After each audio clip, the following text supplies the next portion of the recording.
একটা পোলায় কমেন্ট করছে আপনার ম্যাচে এলজি সিয়াম পড়ছে ব্যাক দেন। ভাই এটা কোন ওয়েবসাইটে কমেন্টটা করছে এটা তো আগে দেখাইবি নাকি? ভাই বুঝলাম না, এলজি সিয়াম পড়ছে ভাই, কে এলজি সিয়াম? আমি তো কোনো এলজি সিয়াম কে চিনি না, আর ওই পড়লে আমি কেন ব্যাক দিব?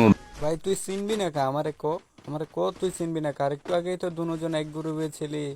জিসিএম বলতেছিল যে তুই ভেন্ডিং মেশিনের এখানে দাঁড়াইয়া কিছু চাপাবাজি মারবি, তারপর আমি তোরে হেডশট মাইরা দিমু, তারপরে যা হওয়ার হইব এনে। চলো দেখা যাক আর কি বলে তারা। ভাই কোন এই এলজি সিয়াম ভাই? আমি তো কেউ এ ভাই কেমনে মালো ঘরের ভিতরে আমারে কেমনে কি?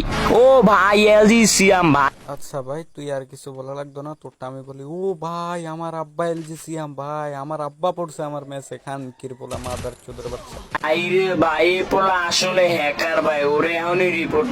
আচ্ছা যাই হোক, এবার তোমাদেরকে আমি ঘটনাটা বলি আসলে কি হয়েছে। মাঝখান দিয়ে M1NX যেটা ছিল সেটা তো তোমরা দেখছো। ও ভাই M1NX পড়ছে, ভাই ভাই হ্যাকারের বাচ্চা পড়ছে, এন পড়ছে, টেন পড়ছে। এখন শুরু হয়েছে এলজিসিয়াম। ও ভাই এলজিসিয়াম আমার আব্বা পড়ছে, খানকির পোলা মাদার চোদের বাচ্চারা, কুত্তার বাচ্চারা নিজেরা ফ্যান রিকোয়েস্ট দিয়া নিজেরা ডাইকা কাস্টম রুম খুলা এইখানে মানুষকে বলদ বানা হুদাই, কুত্তার বাচ্চার দল। يا صرفنا يا معانا